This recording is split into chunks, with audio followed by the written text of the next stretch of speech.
कवि सम्मेलन देख देख के घर की शीला देवी को शेर और शायरी का बुखार चढ़ गया था। अब वो सीधे मुंह किसी को जवाब ही नहीं देती थी।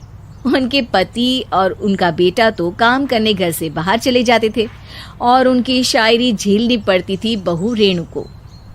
अब सास बोलती नहीं, अर्ज करती थी, संदूक पे रखी संदूक, संदूक में रखे झुमके, बहू झुमके निकाल के दे मेरे, कहाँ लगा रही है ठुमके।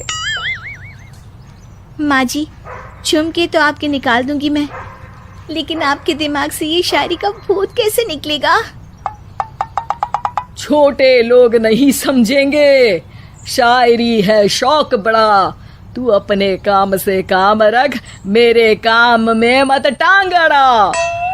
शौक अलग बात है, लेकिन हर चीज में अपना शौक डाल देने से जग हंसाई हो सकती है सासू माँ। अरे मैं हूँ एक नंबर कलाकार, कोई ऐसी वैसी बला नहीं, तुम घर के कामों में उलझी, समझोगी मेरी कला नहीं। ठीक है माँ जी, आप नहीं समझती तो कोई बात नहीं, लाओ मैं आपके झुमके ही निकाल कर दे देती हूँ। बहू सास के झुमके निकाल कर देती है और वहां से चली जाती है। शाम को बहू अपने पति से शिकायत करती है, सुनिए जी, आप माँ को कुछ समझाते क्यों नहीं? अरे क्या समझाना है माँ को? अरे अपनी शायरी थोड़ी कम करे ना। अरे तुमको उनकी शायरी से क्या दिक्कत है? अरे मुझे नहीं, पर पड़ोस में सब लोग हंसते हैं, कहते हैं बुढ़ापे में लोग सठिया जाते हैं, लेकिन शीला जी तो शायर हो गई हैं। अरे लोगों का काम है कहना, लोगों की बातों का क्या टेंशन लेना। अरे वाह, मैंने भी शेर कह दिया, वाह वाह वाह वाह। देख लो, तुमसे किसी ने कहा नहीं और तुम्हारे सामने कोई माँ की बुराई नहीं करता तो तुमको फर्क नहीं पड़ रहा। अरे तुम खामखा की बात का बतंगड़ बना रही हो। चलो चाय बना कर ले आओ मेरे लिए, साथ पियेंगे, कोई ढंग की बातें करेंगे। रेणु चाय बनाने लगती है। पहले वो अपने पति को चाय देती है, फिर सास को और आखिर में अपने ससुर को। लेकिन वो देखती है कि ससुर जी कुछ परेशान से हैं। क्या हुआ ससुर जी, कोई बात हो गई है क्या? अरे तेरी सास बात बात पे शायरी करती है। कल मैंने पूछा कि खाना खाया तो तेरी सास ने क्या जवाब दिया पता है? अरे गलती की और आरोपी ने कोड़े खा लिए फटाफट, खाना तो नहीं पर पकोड़े खा लिए झटाझट। अब बता क्या जवाब दूं इस बात का? वो तो सभी से शायरी में ही बात कर रही हैं, मुझे भी समझ में नहीं आता कि क्या करूं मैं। बेटा उसको उसी की भाषा में जवाब देना पड़ेगा। मैं तो आम बातचीत में भी उसके सामने कुछ नहीं बोल पाता, शायरी में क्या बोलूंगा भला। ससुर ने जैसे ही कहा कि उसको उसी की भाषा में जवाब देना पड़ेगा, बहू को ये बात जच गई। अगले ही दिन वो शायरी की कुछ किताबें लेकर आई और शायरी की प्रैक्टिस करने लगी ताकि सास को उन्हीं की भाषा में जवाब दे सके। उसने दिन रात एक कर दिए।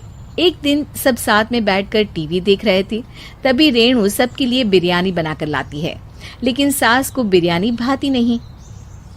कौवा करता काऊ काऊ, चिड़िया बोलती ची ची, इतना खराब बिरयानी बनाई है कि मुंह से निकले छी छी। बस इसी मौके का तो बहू को इंतजार था, क्योंकि अब बहू सास को उसी की भाषा में जवाब देने के लिए तैयार थी। माँ जी, हमको अपनी ये बेकार शायरी ना सुनाइए, जैसी भी बनी है बिरयानी चुपचाप खाइए। ससुर जी और रेणु के पति ने रेणु का जवाब सुनते ही जोर से ताली बजाई और सास ने जब रेणु का शायराना जवाब सुना तो उनके गले में बिरयानी अटक गई। बहू ने एक और शायरी का तीर छोड़ा।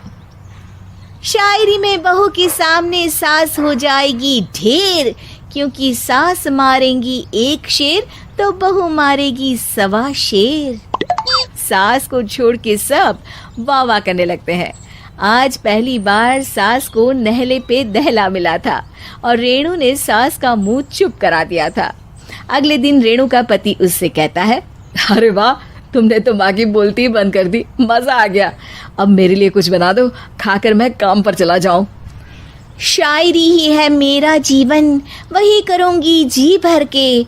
नौकरानी रख लो कोई, काम नहीं करूँगी मैं घर के। अरे तुम क्या माँ जैसी हरकतें करने लगी, सीधे सीधे बात करो ना। हो गई कल शायरी, रोज थोड़ी ना करोगी। शीशी भरी गुलाब की पत्थर पे फोड़ दो, जो मुझे शायरी से रोके उसके कान मरोड़ दो। पति घबराकर वहां से चला जाता है और बाहर उसके पिताजी के पास जाकर बैठ जाता है। दोनों अपनी बीवियों की शायरी से परेशान है। ससुर को पछतावा होता है कि क्यों उसने बहू को सास की भाषा में ही जवाब देने का आइडिया दिया। अब तो घर में दो दो शायर हैं।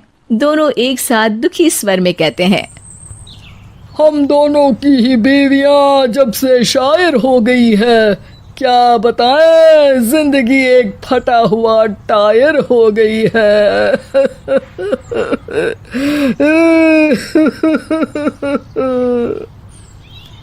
हम दोनों की ही बीवियां जब से शायर हो गई है, क्या बताए जिंदगी एक फटा हुआ टायर हो गई है।